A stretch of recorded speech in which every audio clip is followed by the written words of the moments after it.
रात के 10 बजे होंगे। गांव के बाहर सुनसान रास्ते पर बसी छोटी सी चाय की दुकान में हल्की हल्की रोशनी टिमा रही थी। टेबल पर रखा लालटेन झपक झपक कर चल रहा था, मानो हवा से लड़ रही हो। दुकान लगभग खाली थी, सिर्फ 2 ग्राहक बैठे थे। राघव गांव का जवान लड़का जो रोज रात की चाय पीने आता था। राजू शहर से आया हुआ जो पहली बार इस गांव और इस दुकान पर पहुंचा था। दुकानदार थका हुआ सा आदमी स्टोव पर चाय चढ़ा रहा था। उसके चेहरे पर नींद और थकान के साथ एक अजीब सा डर भी झलक रहा था। क्यों चाचा, आज तो दुकान पर सन्नाटा है, लगता है सब लोग जल्दी सो गए। चाय वाले ने हल्की सी मुस्कान दी, मगर उसकी आंखें बुझी हुई सी थी। कैसा जमाना। पहले मेरी दुकान पर बुजुर्ग आया करते थे, गर्म चाय पीते और अपनी जिंदगी की कहानियां सुनाते थे। कुछ मजेदार लेकिन ज्यादातर डरावनी। अब कोई कहानी सुनना ही नहीं चाहता। भूत प्रेत की बातें, ये सब तो दादी नानी की कहानियां हैं। असली जिंदगी में ऐसा कुछ नहीं होता। अगर ये सिर्फ कहानियां होती तो शायद मैं आज भी हंस रहा होता। चाय वाला लालटेन की लौ को सीधा किया और दोनों ग्राहकों की ओर झुक गया। तुम लोग कहो तो एक सच्ची घटना पर आधारित कहानी सुनाता हूँ। सच्ची घटना वाली कहानी सुनाइए। कई सालों पहले हर शाम एक बुजुर्ग आया करते थे यहाँ। सफेद मुझे झुका हुआ शरीर और आंखों में अजीब सी थकान। हर बार एक ही बात कहते, बेटा शाम के बाद रेलवे ट्रैक के उस मोड़ पर मत जाना। मैं भी हंस देता था, सोचा बुढ़ापे में वहम हो जाता है। लेकिन एक रात उन्होंने कहा, आज मैं तुम्हें अपनी आखिरी कहानी सुनाऊंगा। आज की चाय मेरी आखिरी चाय है। उस रात दुकान पर और कोई नहीं था। मैं और वो बस यही 2 लोग, राजू और राघव, चुपचाप सुनते रहे। बाहर हवा सरसराने लगी थी। उन्होंने बताया, सालों पहले जब वो जवान थे, देर रात घर लौट रहे थे। रेलवे ट्रैक के पास जैसे ही पहुंचे, उन्होंने देखा एक औरत खड़ी थी। लाल साड़ी, खुले बाल और हाथों में पायल। वो धीरे धीरे रो रही थी। बुजुर्ग पास गए और पूछे, क्या हुआ बहन, इतनी रात को यहाँ क्यों खड़ी हो? वो औरत रोते रोते ऊपर देखी और बुजुर्ग ने देखा उसका चेहरा था ही नहीं, बस एक काली गहरी खाई। वो औरत धीरे धीरे रेल की पटरी की तरफ चली गई। बुजुर्ग पीछे पीछे जाते रहे, जैसे किसी अजीब ताकत ने उन्हें खींच लिया हो। वो औरत हवा में गायब हो गई। राघव की उंगलियां कांप गईं। फिर क्या हुआ? पर अगली सुबह लोगों ने ट्रैक पर एक लाश देखी। वो लाश उसी बुजुर्ग की थी। अजीब बात यह थी कि उसका चेहरा पूरी तरह गायब था, जैसे किसी ने मिटा दिया हो। राजू और राघव एक दूसरे को देखने लगे। उनकी सांसें तेज हो गईं। चाय वाले ने फुसफुसाकर कहा, और जानते हो, उस बुजुर्ग ने अपनी आखिरी चाय यहीं पी थी, यहीं, इसी बेंच पर। अचानक लालटेन जोर से टिमटिमाई और बुझ गई। चारों ओर अंधेरा फैल गया। सन्नाटे में बस एक आवाज गूंजी, छन्न छन्न, पायल की आवाज, जैसे कोई बहुत पास आ रहा हो। राघव कांपते हुए बोला, राजू, ये सिर्फ हवा होगी। लेकिन अगले ही पल दोनों ने साफ देखा। दुकान के ठीक बाहर, सड़क के किनारे, एक औरत खड़ी थी। लाल साड़ी, खुले बाल, चेहरा बिल्कुल काला। राजू चीखने ही वाला था कि चाय वाले ने उसके कंधे पर हाथ रख दिया। उसकी आंखें अब बिल्कुल बदल चुकी थीं, गहरी, डरावनी और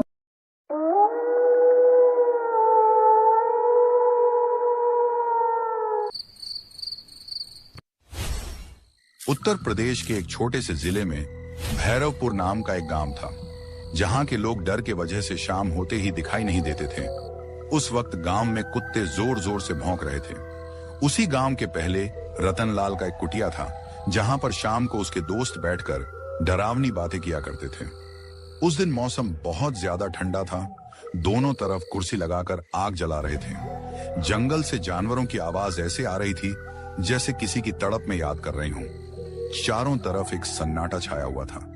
तभी माधव कहता है, रामू काका, कभी अपने उस पुरानी हवेली के बारे में सुना है?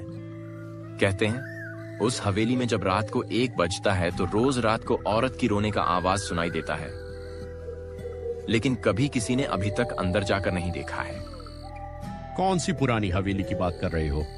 कहीं वो तो नहीं जिसमें बारिश आने के कारण हम लोग उस रात वहीं पर गुजारे थे? हाँ काका, मुझे भी याद आया। उस वक्त हम चारों जंगल में गए थे, लेकिन अचानक जोर से बारिश आने के कारण हम लोग घर नहीं आ पाए, तो उस रात हमें वहीं बिताना पड़ा था। वो सब तो ठीक है माधव, लेकिन आगे तो बोलो क्या हुआ था? काका, एक बार मेरा भाई उस हवेली के रास्ते देर रात से घर आ रहा था। वो साइकिल लिया हुआ था। तभी अचानक उस साइकिल का चैन वहीं पर टूट गया और वो घबरा गया। साइकिल का चैन बनाते बनाते उसका हालत खराब हो गया था। फिर वहीं औरत की रोने की आवाज उसको सुनाई दी थी।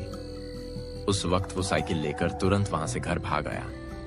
आने से बाद उसका तबीयत 2-3 दिन तक खराब रहा था। उसके बातों पर विश्वास नहीं होता है मुझे, लेकिन कुछ न कुछ जरूर उसके साथ हुआ था। तब तो काका हमें जरूर जाकर पता करना चाहिए कि आखिर उस हवेली के राज क्या है। क्या आप सबको नहीं लगता है कि हमें जाकर पता करना चाहिए कि कौन औरत है जो रोज रात को डरावनी आवाज में रोती है? आग। माधव की बातों को सुनकर सन्नाटे के साथ वहां पर डर का माहौल बन गया था। रतनलाल और काका चेहरा बिल्कुल सूखा पड़ गया था। अकेले सुनसान जंगल के किनारे वो अकेले बैठ के बातें कर रहे थे। आग की लपटें भी उनको ठंड लग रही थी। सुनसान हवेली की बातें सुनकर चारों का सोचने की क्षमता मंद हो गई थी। काका भी उस दिन हैरान हो गए थे। माधव को उस झोपड़ी पर के पास बैठे बैठे रात के 11 बज गया था। डरावनी बातें की वजह से वहां की ठंडी हवाएं एक साथ चल रही थीं। तो माधव, क्यों ना आज रात हम लोग वहां उस हवेली में चला जाए? अकेले तो किसी की हिम्मत नहीं है कि वो जा सके। अगर हम चारों लोग एक साथ रहेंगे तो किसी को डर नहीं लगेगा। आज तक तो सिर्फ हम लोग कहानियां ही सुने थे, लेकिन आज शायद हकीकत भी देख लें। माधव जैसे जैसे बता रहा है वैसे वैसे तो सुनना आसान लग रहा है, लेकिन अचानक औरत की रोने की बात, ये तो एक डरावना माहौल बना दे रहा है। तो क्यों ना आज रात हम चारों लोग उस हवेली में चला जाए? आज तो मौसम भी काफी ज्यादा अच्छा है।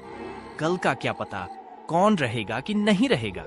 आज जब इसकी बात हो ही गई है तो पता करने में हमारा क्या जाता है। वैसे भी वो औरत वाली हवेली यहाँ से ज्यादा दूर नहीं है। हम सब कम से कम समय में वापस भी लौट आएंगे। रतनलाल, तुम क्यों चुप हो? तुम भी कुछ बोलो। सबकी बातें तो आज रात कुछ नया करने के लिए कह रही हैं, लेकिन अभी तक तुम केवल सुन ही रहे हो। क्यों, क्या बात है? नहीं काका, वैसी कोई बात नहीं है। जब सब लोग कह रहे हैं तो वही किया जाए। उस रात अचानक चारों का दिमाग उस भूतिया हवेली की तरफ चला गया था। माधव तो केवल एक छोटी सी कहानी बताई थी, लेकिन वो हकीकत में उस हवेली की तरफ चारों उठाकर जाने लगे। आगे काका और बीच में माधव, जो साथ होकर जाने लगे। वो धीरे धीरे कदमों से गांव से बाहर निकल रहे थे। चारों तरफ जानवरों और कुत्तों का आवाज गूंज रहा था। रात का समय था, 11:30 हो रहा था। आकाश में काले बादल छाए हुए थे। माधव ने उस वक्त उनके सामने हाँ में हाँ कर दिया था, लेकिन सबसे ज्यादा डर उसके अंदर दिखाई दे रहा था। उस रात कदमों की आवाज भी एक रहस्यमय माहौल बना दे रहा था। काका बूढ़े बुजुर्गों में से एक थे, लेकिन उनको सब मालूम था। जंगल के काफी अंदर जाने के बाद उन्हें एक सफेद साड़ी में एक बूढ़ी औरत दिखाई दी। उसके हाथ में एक छोटा बच्चा था। वो जोर जोर से रो रहा था।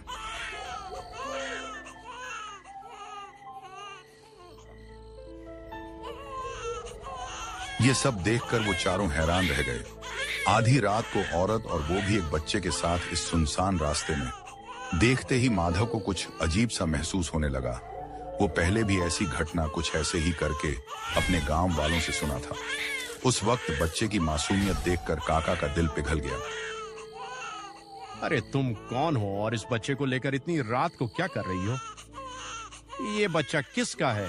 जोर जोर से रो रहा है। तुम्हें इसको लेकर अपने घर जाना चाहिए, लेकिन देखने में उदास दिखाई दे रही हो।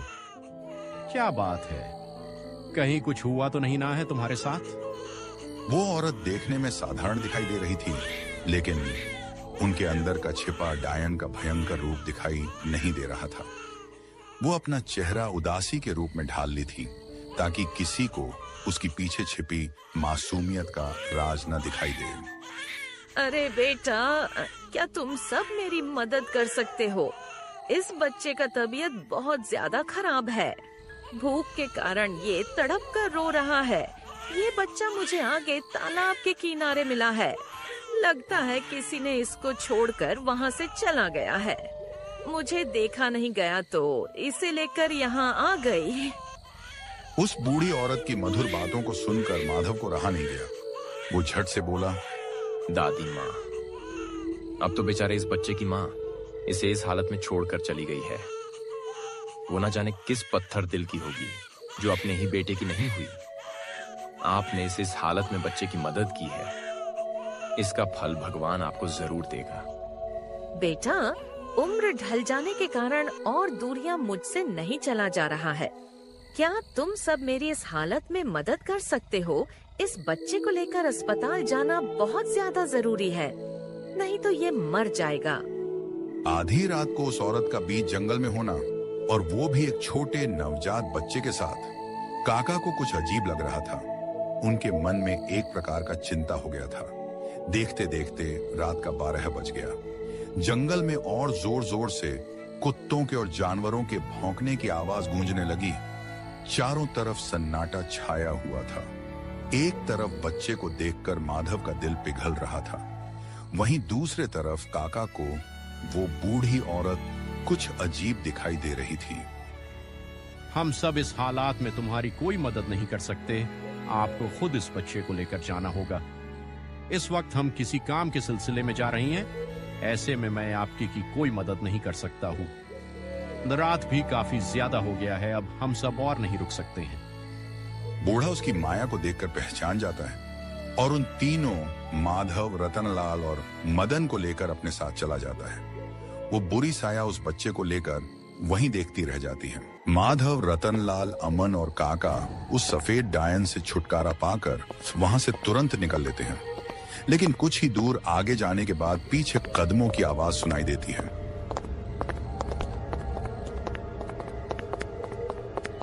चारों वहीं के वहीं रुक जाते हैं।